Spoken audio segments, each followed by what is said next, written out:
Hi, grandkids. I'm sure some of you older ones have heard about Abraham Lincoln. You probably learned about him in school, just like I did. Abraham Lincoln was the 16th President of the United States, and many, many books have been written about him. The one I'm going to read today is a newer one. It was published in 2020. I learned something new about Abe Lincoln from reading this book. I hope you find it as interesting as I did.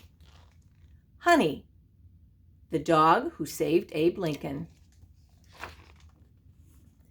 Written by Sherry Swanson. Illustrated by Chuck Gronick.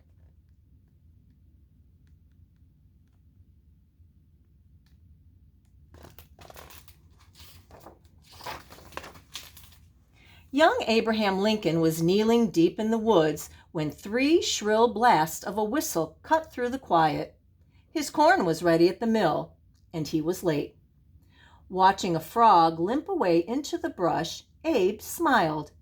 It wasn't every day he was able to rescue a frog right out of a snake's mouth.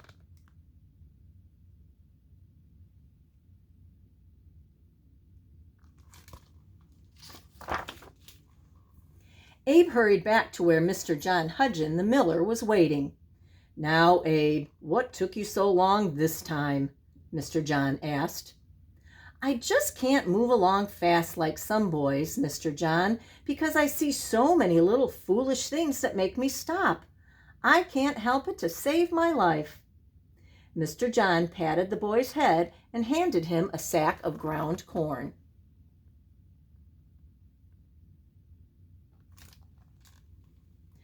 "Now get on your way, Abe. You best be home before dark." Abe heaved the bag onto his shoulder and set off on the long path that wound its way like a rusty snake through the Knob Creek hills to the Lincolns' log cabin.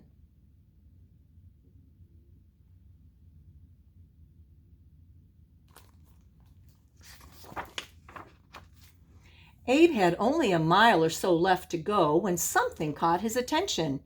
He froze. What was rustling in the bushes?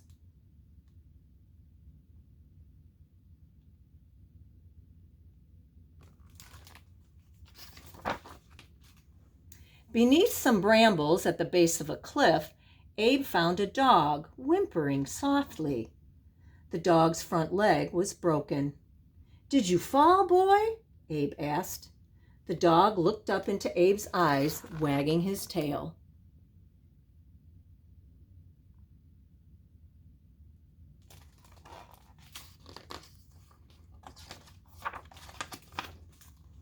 Abe patted the gentle dog's head and looked around for something to use to set the leg.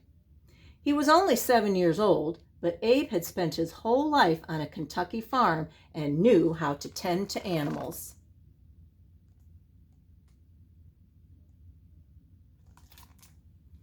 He pared 2 sticks smooth with his pocket knife to make a splint. Then he peeled the soft bark off a pawpaw bush to wrap around the sticks.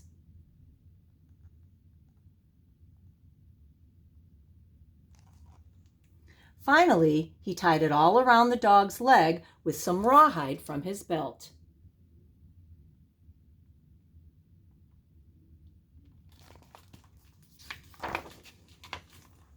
By the time Abe was through, the sun was slanting low through the trees. Abe hefted the bag of ground corn back onto his shoulder and called to the dog. The dog struggled up and limped along after Abe on his 3 good legs. Abe was going to be late. That wasn't unusual, but this time he would have a dog to explain.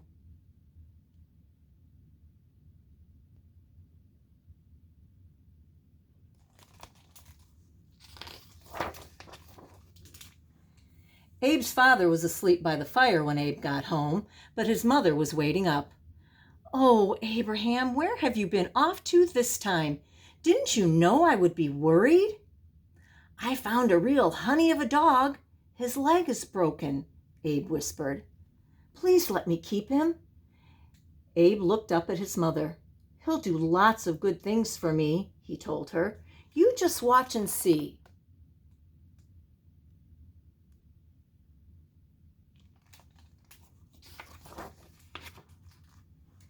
Nancy could never say no to her beloved boy, so the dog stayed. Abe snuck Honey scraps of food, and soon the dog was able to walk.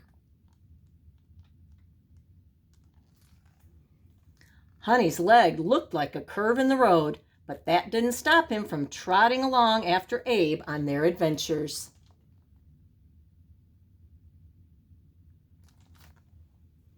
Everywhere Abraham went, Honey went.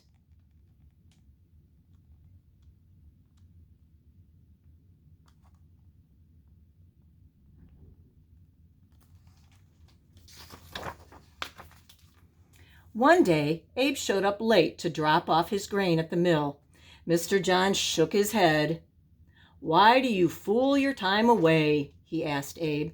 "You have seen these hills and hollows hundreds of times. I can't understand what you find to keep you so long on the road."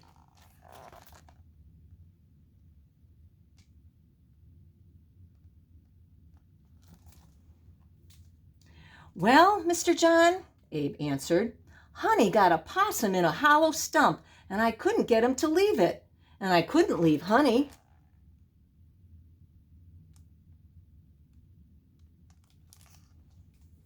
Abe wandered off a bit to wait his turn.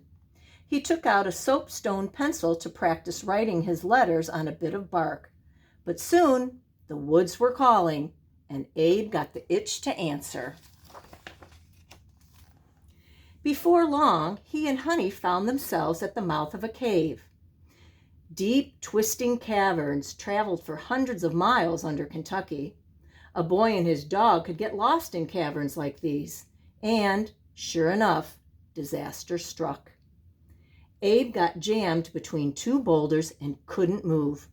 Try as he might, pulling himself this way, that way, and back again, he was hopelessly stuck. And night was beginning to fall. Honey whimpered and pawed at the ground. Abe couldn't move. Honey normally never left Abe, but this time he headed alone back into the darkening woods. Honey would need to get help.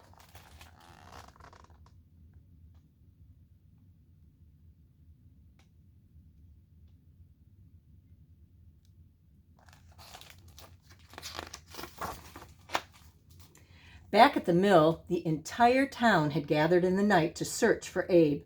Mr. John had been blowing and blowing on his whistle, but Abe hadn't come. Nancy Lincoln asked Mr. John, "Have you seen the dog, Mr. Hodgin? Was Honey with Abraham when he came to the mill?" "Yes, the dog was with him," answered Mr. John. Abe's mother was grateful for Honey. It comforted her to know that Abe had him for protection. She waited anxiously at the edge of the dark forest, hoping her boy would come home.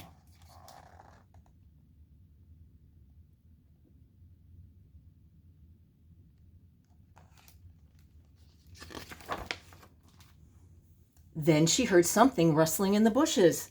"Here's Honey! Here's Honey!" she called. Suddenly, Honey emerged from the bushes, barking and whining at Nancy's feet.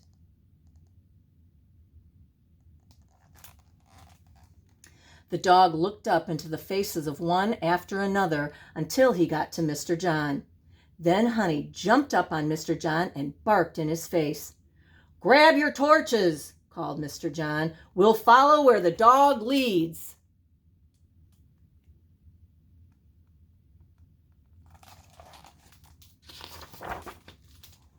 Yelping and panting, Honey headed back through the woods. The townsfolk followed behind him, their torches parting the night.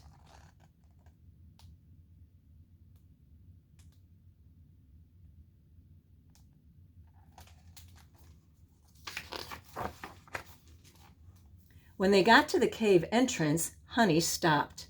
The townsfolk were afraid. Many a silent prayer went up for the boy's safety. Mr. John blew 3 times on his cane pole whistle.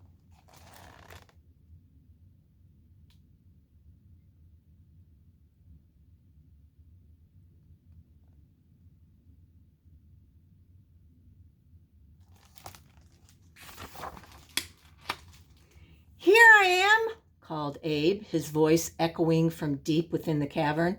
"But I'm fastened."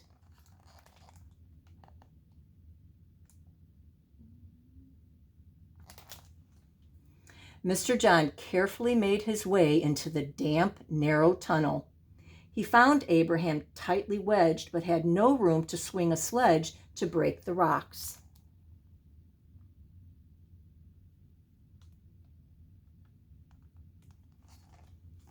Mr. John could only tug Abe out, even though it meant leaving some of the boy's hide behind.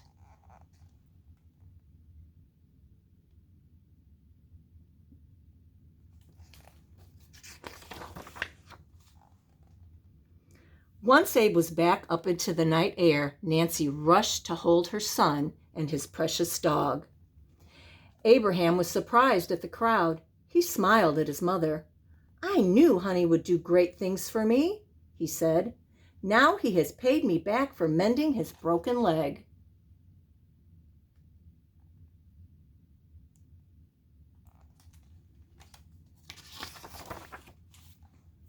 The next day, and for many more days after that, Abe and Honey were back at their adventures, bumping and scrambling their way along the banks of Knob Creek. A boy and his loyal dog, Honey.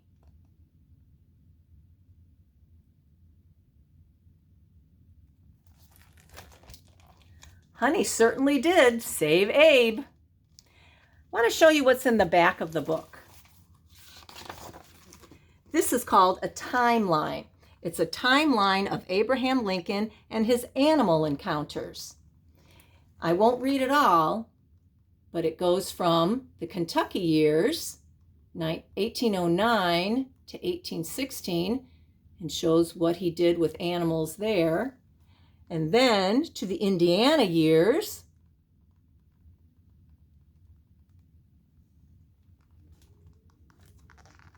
the Illinois years,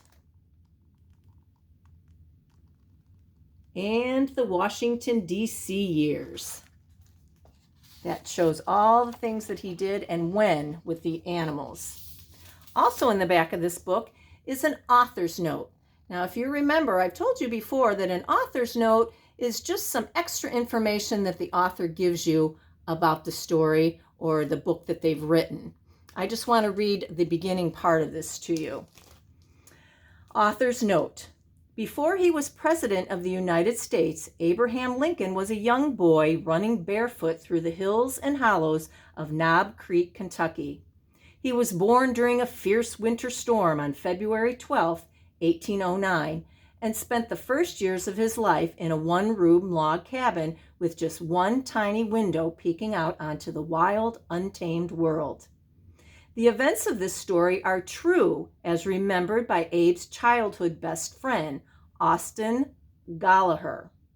Back then, before people learned to read and write, they passed on stories orally. Austin enjoyed telling boys and girls the story of his childhood adventures with Abraham Lincoln. One Kentucky child, J. Rogers Gore, grew up to be a journalist who wrote the stories down in a book. The Boyhood of Abraham Lincoln, from the spoken narratives of Austin Gallagher. For the most part, the incidents and quotes are recounted here exactly as Ace Austin remembered them, or heard tell of them from Abe or other people in town.